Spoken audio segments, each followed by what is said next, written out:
You're welcome back. And in our first story, the Chief Executive Office of the National Petroleum Authority and PA Moses Asaga has confirmed government readiness to settle the outstanding debt owed bulk oil distribution companies BDCs. According to the regulator, a 10-year bond will be issued to defray the debt. The debt has come about as a result of subsidies on petroleum products prior to the re-regulation of the downstream petroleum sector, a condition which has adversely affected many banks in the country. But Moses Asaga assures government is only monitoring the global financial space for better interest rates. The National Petroleum Authority is very worried, and we are always at the center of the meetings between the Bank of Ghana, Ministry of Finance, and the commercial banks, and then the BDCs representative. We've been looking at ways and means to be able to solve this problem of the debt overhang. But we must also give credit to the government that we didn't start at 500 million Ghana cedis. We probably started at 1.5 billion. So if today it has been reduced to 500 million, first, we must commend the government and the MPA and Ministry of Finance for at least dealing and solving some of the problems. Now, as of today, we are now looking at how to ring-fence those debts, and we call them legacy debt. And the legacy debt, government partly has put in place the energy infrastructure levy, which a portion of it would be used to reduce the debt to the banks. But that process takes time. So to get a fast-track method of dealing with it, we are going to float the bond, which investors will buy the bond. So there will be cash up front that will be paid to the BDCs and to their banks. So when will the BDCs? And when that is done, then the flows that are coming from the levies would then be used to service the bonds. Now, as we stand now, the Securities Exchange Commission has come out with the modalities regarding how to float the bond. They have established a company called Legacy Bond. The Legacy Bond also have board of directors. A special purpose vehicle is being established. And by next week, we should now be holding a final meeting. But you know, in flotation of bonds, you have to look at the market. It should be attractive. So a lot more of marketing, analysis would have to be done. Yes.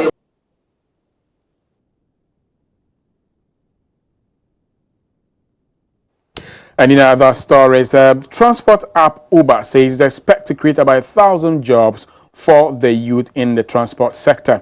The app, which connects drivers to passengers, allow users to arrange car transportation from any location on their smartphones.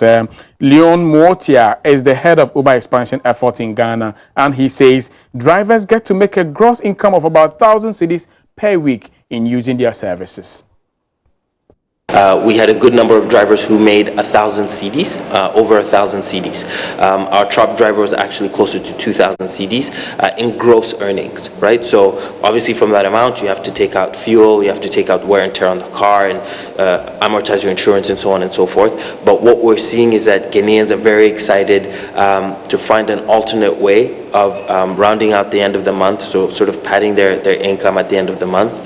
So we're hopeful, as in other markets, I can sort of speak to what the forecasts have been in other markets. We're hoping to have created at least 3,000 opportunities by the end of the year, calendar year, in Lagos, for example. And given the growth, the unprecedented growth that we're seeing here in Accra, we're hopeful that at least 1,000 people will have meaningful income as a result of our platform before the end of the year. Meanwhile, some drivers registered on the app also agreed that it is a good source of extra income, as a driver on the Uber platform says. In a week? Okay, in a week, when it goes well, I sometimes make about 200 cedis. But then when it doesn't go well, it's about 130, 140. Ghana cedi in a week? I think it's profitable because I buy 100 CDs for a day and I get at least about 100 CDs extra, which is my profit. Yes, you see, for one to work a day to earn 100 CDs as a profit, I don't think it's a small challenge. So if you're working and you're getting 100 CDs, I think you should stick to it.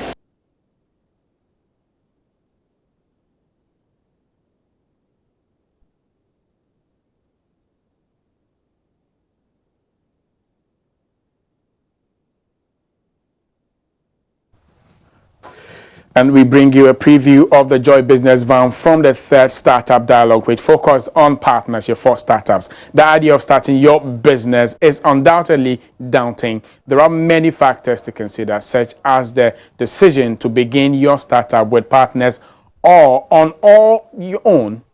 That was the focus for discussion at the third Startup Dialogue organized by the African Network of Entrepreneurs in partnership with Joy Business. We'll be bringing you a special edition of the Joy Business Van from here or from there. Here is a preview of tonight's show. Welcome to the Tunnel Hub. It's the home of the African Network of Entrepreneurs. This is where we are having the third edition of the Startup Dialogues, and it's going to be fun actually because we've got the Python 4. Remember them? The 4 young, energetic men who are turning things around when it comes to mobile technology. Come inside, let's go.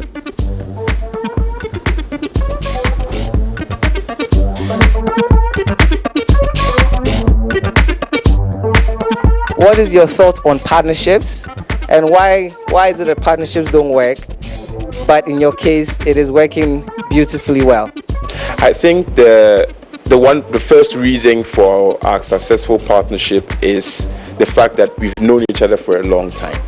You know, we have a certain sense of trust for each other, and we understand each other. We know each person's strength, each person's weakness, and we are pretty, as you said, we are like family. You understand? So it's like before the business there was a relationship. The business is just an extension, or like let's say the money making part of our relationship.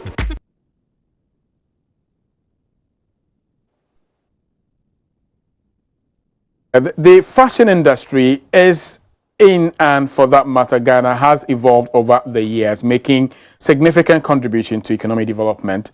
Its extensive value chain involving cotton growers, textile producers, clothing designers, and teachers has provided jobs for many. Textile producers, clothing, and also what's more, the influence of the African textiles on the global market is phenomenal, but yet to take its rightful place in the competitive industry. But how can the local textile industry take advantage of globalization to reverse this trend? Sheila Tamaklo has been exploring this in her report. The fashion industry is a very much booming one, expected to be generating about some $5 trillion in the next decade.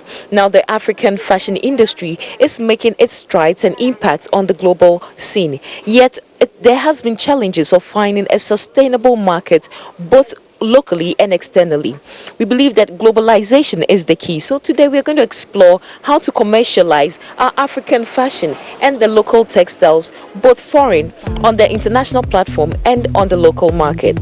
The global fashion industry is estimated to double and generate over $5 trillion in the next decade. Ghana's national clothing and footwear market is estimated to be $167 million. Today we're going to discuss this jacket, Paulina's jacket. Yvonne Intiamwa is the head of Department for Fashion at the Radford University. She shares her perspective about how Ghanaian fashion industry has been affected by global trends.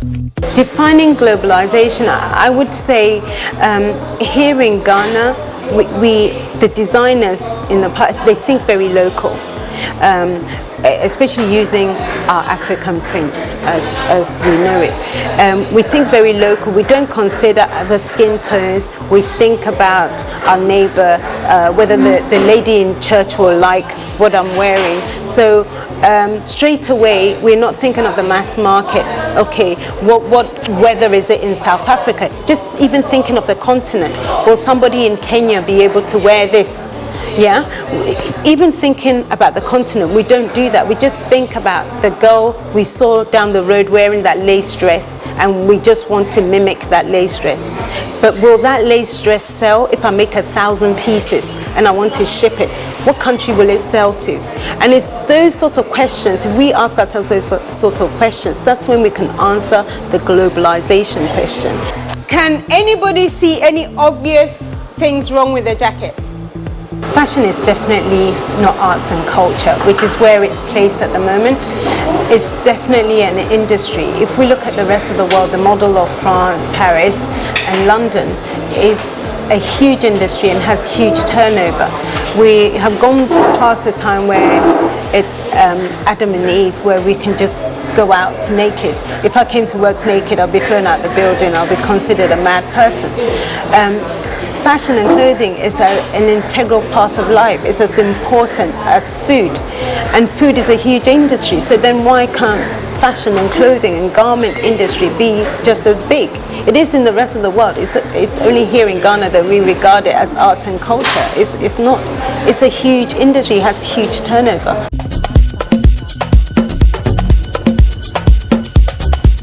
With global trends driving competition in the industry, local designers are investing thousands of cedis in fashion shows.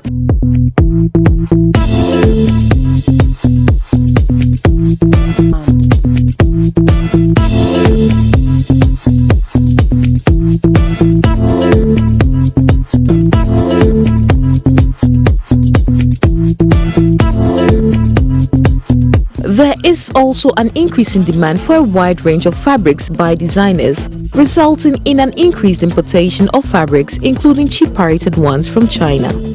Ghanaians, we just stand up and say we do this, we do that, without investing money, pushing money into it. Everything starts with something. You have to put in something before you get whatever you want to get, and that's our problem. That's why we don't do proper branding. There are companies that take it for those things. They keep you updated of what you have to invest, how you can get whatever you want to get back. Such an event can cost anything in the region of, if you're doing it at a prestigious venue, can cost anything from like 68,000 Ghana cedis to about 70,000 Ghana cedis. I know London Fashion Week, just London Fashion Week alone, turns over something in the region of like 26 million. Just the Fashion Week alone. And the figure is higher. Every year the figure is higher. New York Fashion Week turns over even more. And when we say Fashion Week, we're talking about just the week, not even including the weekend. Because the sector helps the hotel industry with the people coming in. It helps the small retailers around. And then when we get buyers coming in to look at the garments, if we had such a fashion week, the buyers will then order and purchase the garments which will be made on mass volume. So it is a very, very big industry that has huge potential. 2 years ago when I did my first fashion show here, everything was sold out, like 10 to 15,000 euros.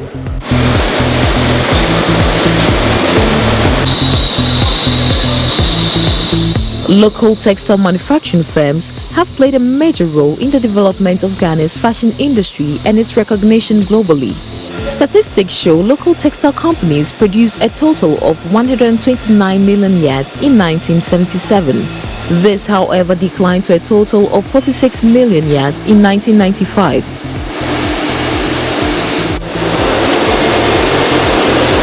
But the good news is, this has increased in the past few years.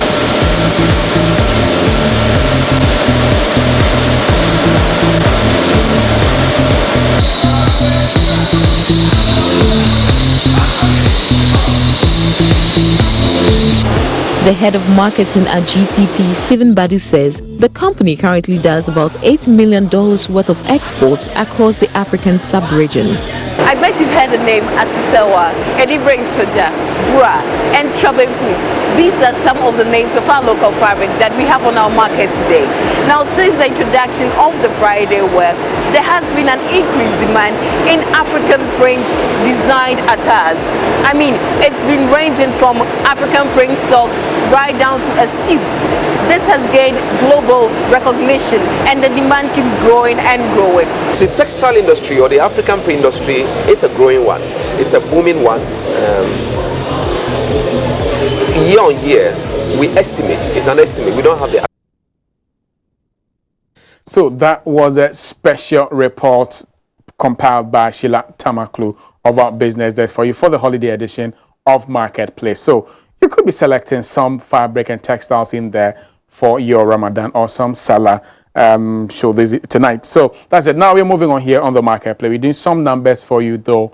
Those of you who missed yesterday's edition of the market number, it is just an upgrade for you to know how your investments are faring and also how global developments are also going to impact your activities. So special edition here today on the Marketplace, starting from South Africa, where the JSE All Share Index recorded a depreciation of 98 points as the year-on-year stands at 0.95 depreciation.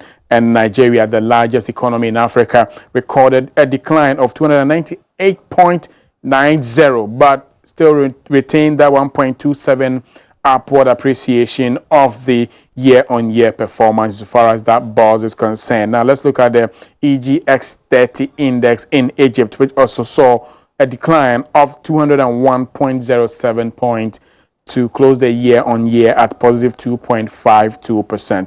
Now, in Morocco, the Moroccan All Share Index also declined by 60.88 points as the year-on-year remained 7.26 as the highest returner on all the equity markets in Africa.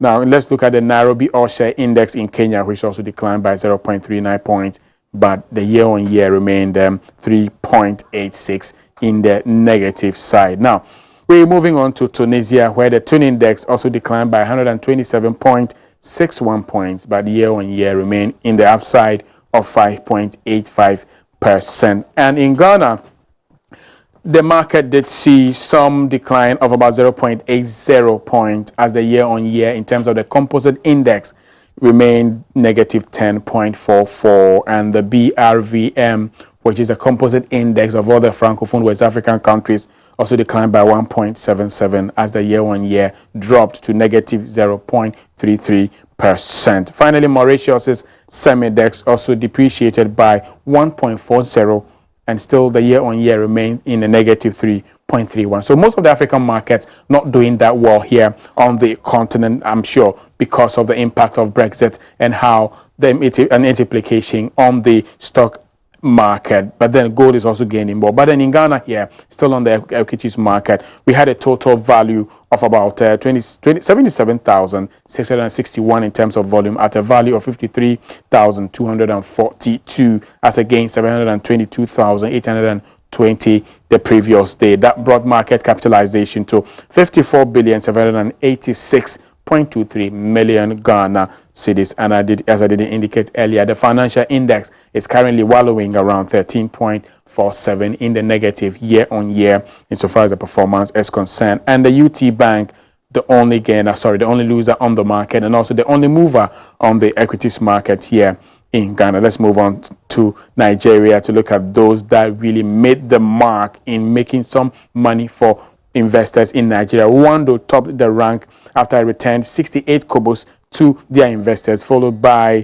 Van Leer with about 46 kobos. Red Star X also did 21 kobos to its investors, and PFB Bank also did some 21, and also Continental did return some 5 kobos respectively to their investors in Nigeria. Now the top 5 losers on that particular market include FCMB, Transcorp, Nem Insurance, Livestock, and Trans XP are all returning 1 kobo, 2, 2, and 4 respectively on the market. They're still also being impacted by Brexit and its impact here on Africa. A lot of investors are actually moving from the equities market to the currencies and commodity market to look for some savings there in their investment. That's exactly the reason why you are seeing most of the stock markets in Africa losing value to gold and crude oil in that particular manner. Now, let's look at the commodity market. And crude oil is currently trading $48.88 per barrel after losing $1.01. That's almost about 2 percentage point. And gold also lost $1.96 to be trading around 1,347.53 cents per ounce. And cocoa, after gaining $27, is currently trading at 2,990 per ton, almost about 91%. That's quite significant, an improvement if you ask me. So that's exactly how the commodity market. And yesterday, let's look at how the Ghana cedi did fare or closed the day against the major trading currencies. Against the US dollar, the cedi did lose some amount of money. So it lost to the US dollar, it lost to the British pound, the cedi lost to the euro, it lost to the Chinese yuan, but only gained against the CFA franc there here in Ghana. So the cedi is still not taking advantage of Brexit and the implications that it had on the British pound. Currently, as we speak, the British pound has some momentum against the cedi, which is something that would be monitoring closely here on the marketplace for you. So that's it for the market here in Ghana and across the continent. We'll be taking a short commercial break. We'll be right back with more here on the marketplace.